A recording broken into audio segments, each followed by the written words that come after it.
Welcome back to the videos, guys. This is not part 2, part 3. We did a little bit. So we got the engine bay painted. If you watch the shorts, you would know that the engine bay has been painted and the motor has been dropped in. And it's just been dropped in. It's not even bolted up yet, but it's sitting there. So now the fun part begins. We have to get everything assembled, get it into the car, and get everything working the way that it should. Isn't that right? Yep, that's a motor. Nope. No. Nope. Where's Paisley? She's over there. Nope. Okay. We're not doing car stuff. What do you mean? We're not doing car stuff. Yes. We are? Yeah. You see this? You see that? I see it. Yeah, we're doing this. Okay. Let me flip you around and kind of show you what's going on. So the LS is sitting in there along with our T56 Magnum and then our drive shaft. What's up, dude? I got a bike. You got a bike? You like riding it? Bike. Intake manifold is set on there. The only thing that's actually hard bolted and mounted to the motor is going to be the water pump. Everything else is still loose. So we got to pull the intake manifold off and disconnect that fuel rail, bolt the valley pan down, put the intake manifold back on, unbox some boxes, radiator, headers, Casey, Justice, Paisley. Daddy, Car parts. I think it's a tensioner. You say tensioner? Tension. Thing to note here, and had I paid attention, I would have known as well. We thought we had a pulley that would work. We did not. This pulley is from a 99 to 2001 F-body Camaro, and it is just enough to clear the steering rack and for you to squeeze a belt in there. Also, this brake line, I screwed it up when we were removing the crossbar here, so that'll have to be replaced. Don't mind it just kind of hanging out for now. Should we grab the ECU and the harness? Yes. Okay, she'll do that. That's my favorite Paisley's part. driving. You going fast? Show me how to drive. Show me how to drive. no. No? So Justice is going to go grab the harness and the ECU, and we will bring all of that out to show you. That is a really pretty setup. Super excited for that. I'll just wait till it's out here, and we can talk about it some more. What do we need to do? We need to do lots of things. Let's go ahead and unbox the rest of our boxes, see what we got. I think the only thing I'm really still waiting on is the throttle body, and then we will have everything here to run the car. So we decided to go.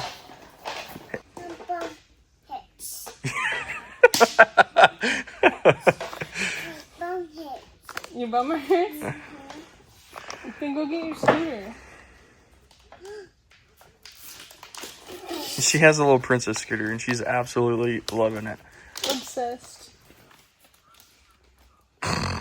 We have the Haltech Rebel LS system, and it's child, baby. Yep, and then there's your harness. That's everything you need to run it. And then the ECU's in there. Do you want to open that up for him? It's a nice, solid unit, and it's all metal, and it's pretty beefy, so it'll take the abuse physically and mentally. Want these? Tight enough. Snug. How many Ugga Duggas? 1.5. Like that? Yep, that's good. That's good. That's already too many.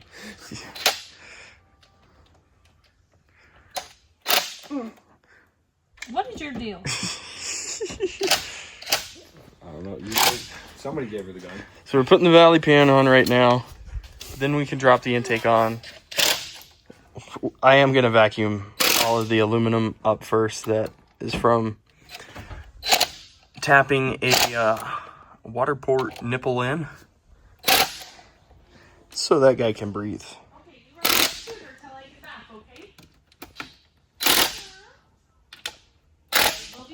There's all your ugga-duggas. Thanks.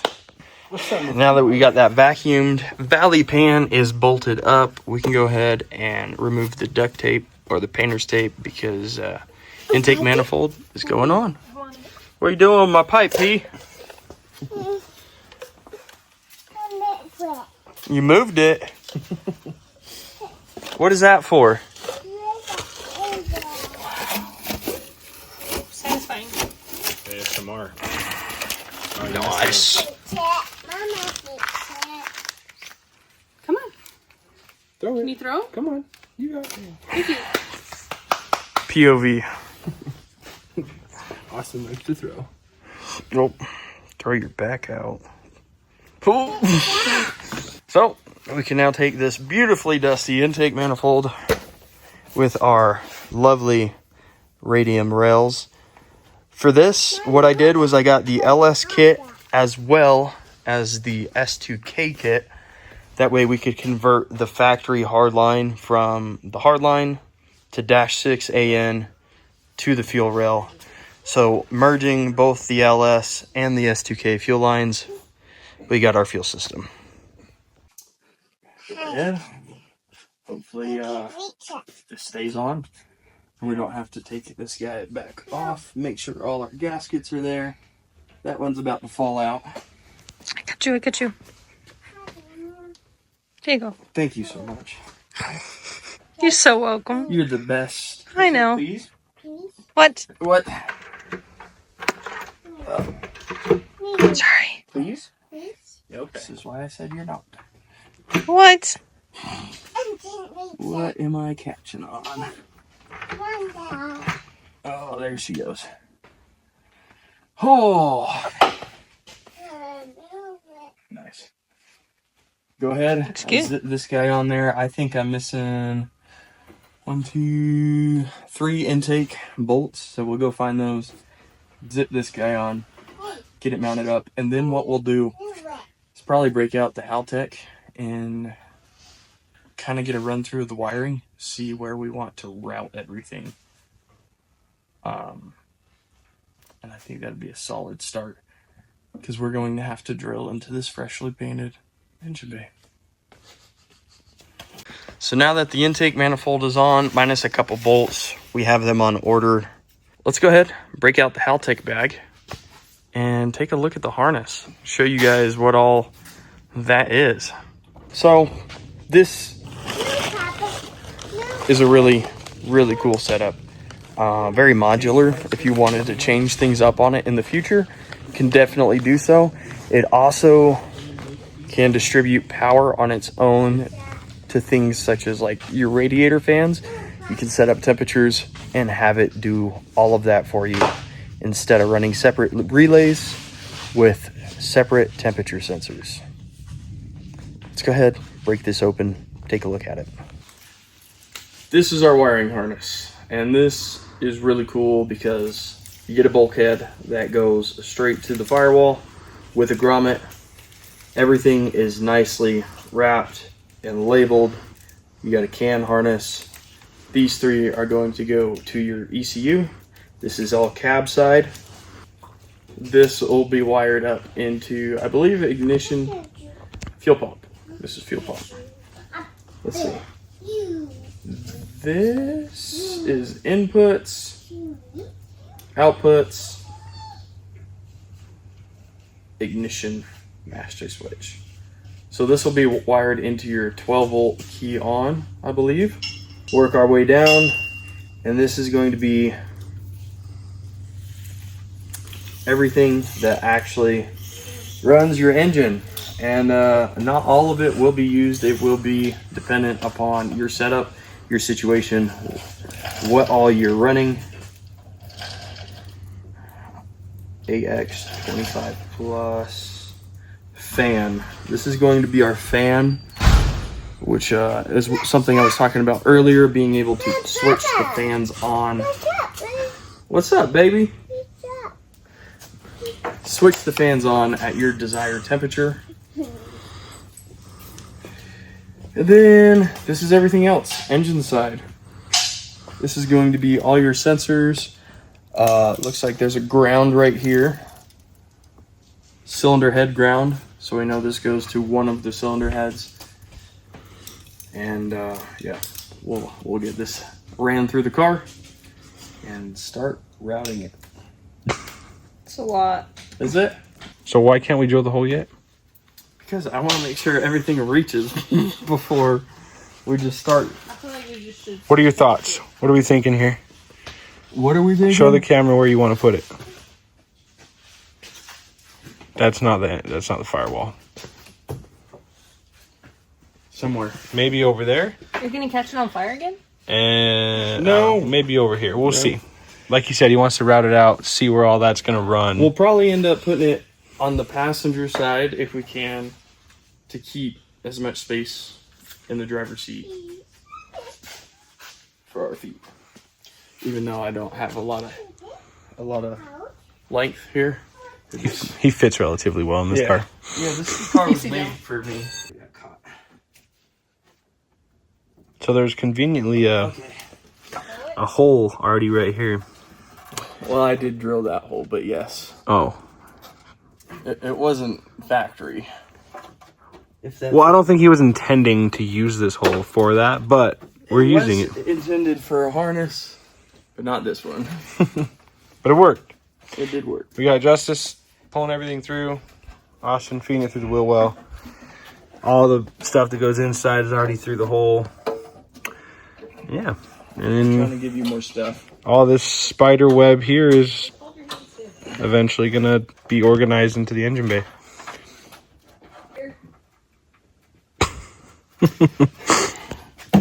We got the car side ran in there, so that's all good to go. Now what we can go ahead and do is get a ballpark idea of what we're going to be running with all this. We need quite a lot. This is going to be our air temp sensor as well as the alternator plug. So we know that this guy will have to run down there because that's where our alternator is going to sit. This is not odd. I'm guessing is also going to be that side. Could be wrong. I could totally be wrong No, because this is all new to me. not Austin. Never wrong. Coolant temp. There's that guy. We know this one is also going to sit right there on that side of the head. So this bunch, we could either run. It's a bedtime. We could run this back behind and then come back up and around. So I think that's what we'll do. To keep this guy out of the way, we'll run these up front for the moment. We'll do one section at a time.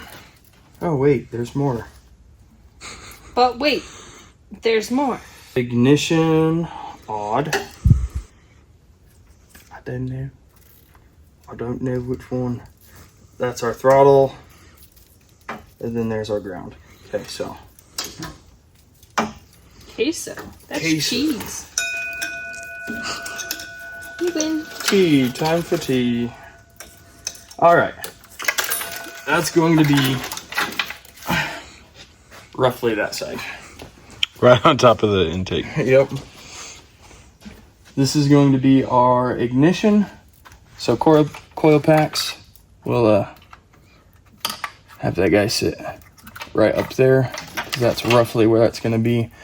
We are going to have to figure something out for our oil pressure because that is not the same plug as what's back there. So hopefully we can just unbolt it and find a different style. Alternator is this little guy. And we have our cam sensor. It's just going to go down yonder. Up by the crank pulley. Our cylinder head. I don't know. What's a good mounting spot for this? For a ground? Yeah. Rudder. Rudder? Rudder. That's kind of like in the way though. But not right there. I don't know that there's a better spot. What about over here? We'll be right back. This is for the people. Nice. Hey Sam, Asthma. asthma video. Dyslexia. Ta-da. I wasn't ready. So, with our harness for our odd side, cylinder 1, 3, 5, and 7, you can kind of see what we are doing here. Running it along that fuel rail, trying to keep it all as close as possible. And then we did just get our throttle body, so I went ahead, I kind of threw that on there in a way that we could see if this would fit and work with what I'm trying to do, and it's going to be perfect. That is a 92 millimeter throttle body we got off Amazon. They came with the IAC and the throttle position sensor. So that was like 60 or 70 bucks, pretty dang good deal. The only thing it doesn't have is the throttle body gasket, so you will have to find one of those yourself. And then I'm trying to cover everything that you guys are going to need for this. A lot of this is going to be LS1 F-body Camaro accessories, so all your mounts and everything are going to have to be F-bodies, and that's just to keep it nice and tight to clear your steering rack. Unless you're not using the electronic steering rack, then that might be a different route you could go. But with us trying to keep everything tight and tucked behind, F-body stuff has been what has worked, and that's what is expressed in our pamphlet that we got as well. Everything I'm using that is not in the pamphlet I will go over. So like all the chase base stuff, our clutch lines are for a Z33, a 350Z. If you don't know, they have the right length to reach everything that we need, so they fit pretty perfect. We're using the S2000 clutch master with those lines, and that's going to give us the reach we need and keep it nice and pretty and tight. As well as, if I can find it, our coolant reservoir, also chase bays. Trying to keep a nice, clean, simple theme going here, so hopefully everything turns out super good, because all these parts look great. Now, do they all look great together? We'll find out. Radiator setup. We're using a KA24DE Mishimoto radiator. It's got both the inlet and outlet on the right side, so that's going to keep them lined up. It does fit pretty good inside the S2000 engine bay. They give you some measurements before you buy. That way, if you're doing something like this, I mean, you can measure it out and make sure it fits. It is a little bit wider than the S2000 one, but not by much. We're using that radiator, and then same deal. We're using LSX 240SX swap hoses. A little short. I'll probably have to extend them with like an aluminum pipe in between, but they line up where we need them, and that's important. I think that's where I'm going to end this section. I'm going to get back on it, and then we will show you what we've done and kind of go over a few more things that you are going to need to do. Apologize, I'm not getting a whole bunch of different shots right now. My camera equipment is in a camping bag back home. We recently went to the Redwoods, and I just haven't taken it out since then, which I need to. And before we get too far ahead, we should definitely do that.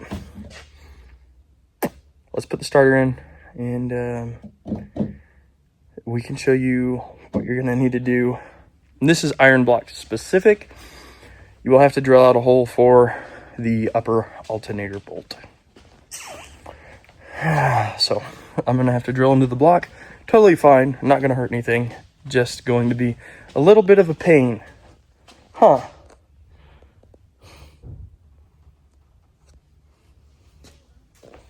You need to show them what you got?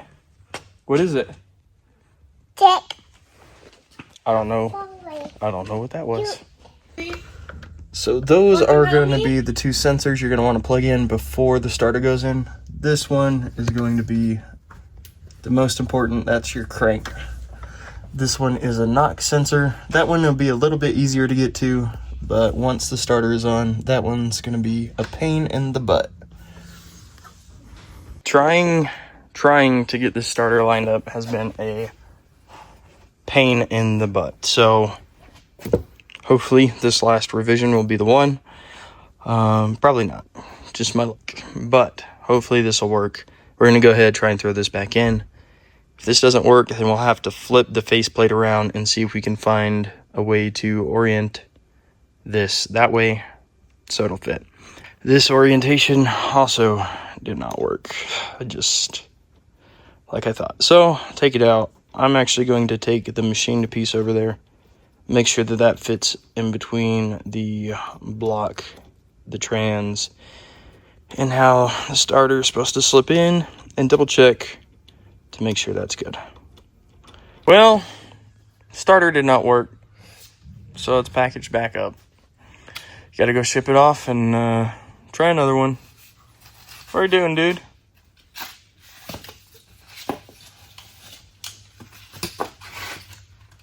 Daisy, when Daddy goes to work, Well, guys, starter didn't work out, so we sent that back. Now I am working on getting a mount set up for the radiator so we can get that in there out of the way. That'd be one less thing done, and then we need to drill the hole in the block for the alternator.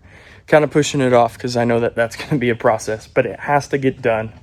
Let me show you the rough kind of bracket I've made for the for the radiator cradle. Yeah, it's not too bad, but it's not pretty. This is kind of what we got going on, and I actually made it out of a old radiator shroud. I do have to clean it up, and it probably wouldn't be a bad idea to run some weather stripping on it, but we got the reliefs for the tabs, and we'll have spots for the rubber isolators to keep the vibration down on the metal radiator. And then I'm going to actually rivet it into the bottom of the radiator core support. That way that guy gets held up. Let's just go show you. I had originally cut that when I thought I was going to be using a different radiator, and I kind of mocked it up, and now it's not going to work out with everything in here. But this guy will essentially sit like this and hold the radiator up, and yeah, there you go. So that'll rivet on there, and then we'll actually be able to use the S2000 upper brackets, these guys, for the top portion of the radiator. So we'll be able to get that done. One less thing to do, one step closer to getting this thing started. So not this video, but the next video, I would like to try and get her started, at least test for fuel leaks and crank and make sure everything is good to go. So after that, then we'll send it off to a buddy of mine, Exotic Fabworks. I'll put a link to his Instagram down below, and he'll get the exhaust fabbed up for us. And in July, the very first week in July, it's the first show of the car. So I need to get everything done by then. And right now it is May 18th. Pretty sure it's May 18th. So I'm going to hop back on this, get the radiator in, make sure it fits, and then we'll pull it back out and tap the block. I've got spots for 5 different pop rivets. That should give this thing enough strength to hold up the bottom section of our radiator. So yeah, that should give that enough support to hold up the bottom section. Then, like I said, we will use the top radiator brackets from the factory S2000 radiator for the top of this one. I wish I could tell you if you would need to do this. So the radiator we're using, like I said, is from a KA24DE. It's from Ishimoto. I wish I could tell you if it fit into the factory lower core support, but I got ahead of myself, made a mistake. Now I'm fixing it, but yeah, I honestly don't know. But we could find out. We could find out. I actually have the stock radiator. It will not fit. But yeah, it will not fit. The holes on the KA radiator are much closer together, but you probably could just use a circular bit and make the lower core support work for you instead of going through this much of a headache. Also, throttle body is on, gasket is set in place. This thing is going to be really nice. It'll be a nice clean setup. We need to clean everything up, but super happy with how motor side of things is coming out. So you got our pop rivets, we got our pop rivet tool. They make several different versions of this. This is just the one that I have. And then we've got our bit here that's going to be mounted. So we'll take this over to the car, get our pop rivets, and get it mated up and ready to go. We are also going to be doing something similar with our coolant overflow or our reservoir. We will drill into the car, our freshly painted engine bay, and mount this nice looking piece up. It'll be really pretty, and it'll go very well with the overall theme of this build. What I'm doing at the moment, since I'm working up top, is, well, I pulled the factory wiring harness back through to kind of see where we need to go with it. But I'm going ahead, plugging all the injector pigtails I'm going to need in. These are just taking the Multec or Mutec and converting them to the EV1 style, which is on the drive-by cable version of the Haltech Rebel. Now, you can get the harness for these injectors separately, but just with what I've got right now, that's how we're going to do it. And I know this looks like a mess. I promise it'll get cleaned up.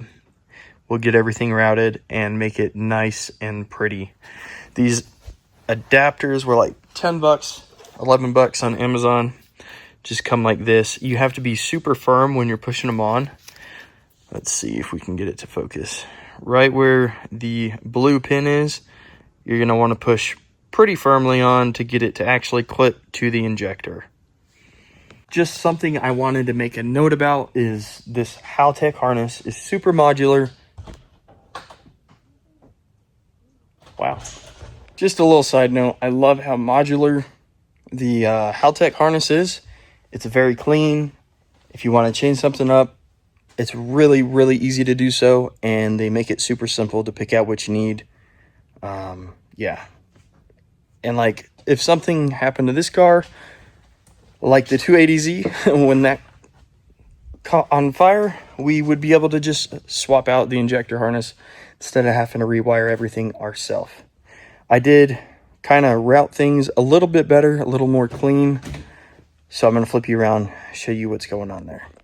So it's kind of running along each of the fuel rails. You can kind of see the idea I'm going for, but there's still a lot that needs to be done before we actually tidy it up and tie it down. But yeah, fuel rail will follow most of the harness back and around the firewall down into our bulkhead right there.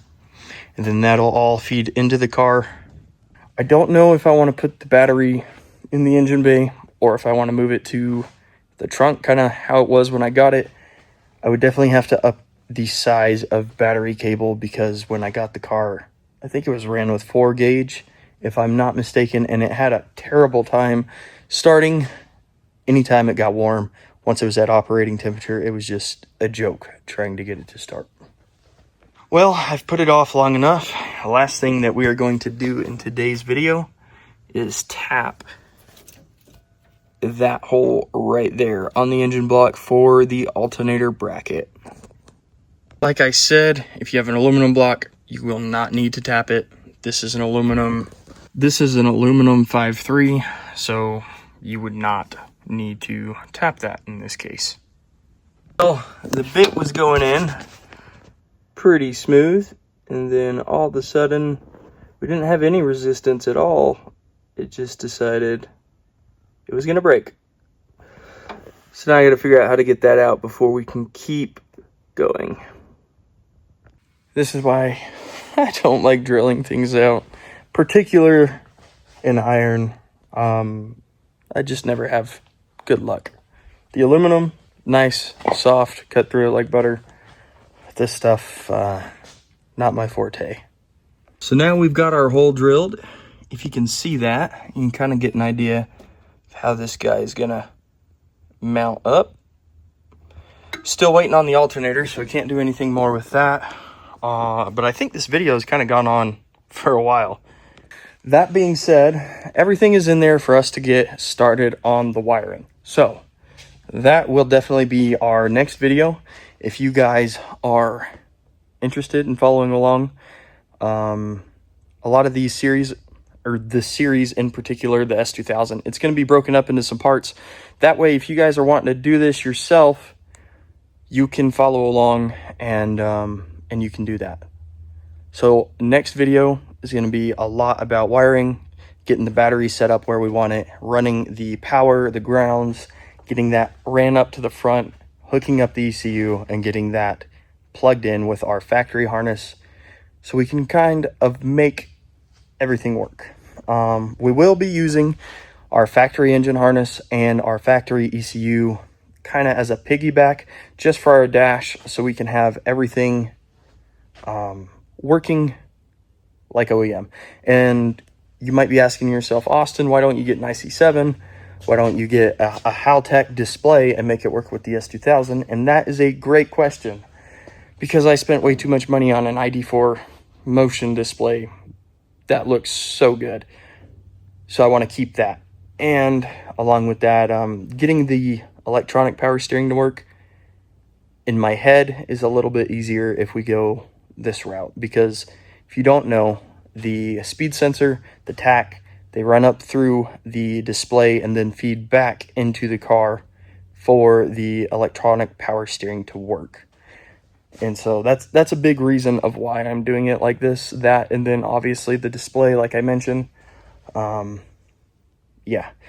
So if you're same boat, this is going to work out really well for you as far as getting things hooked up, plugged in, and working.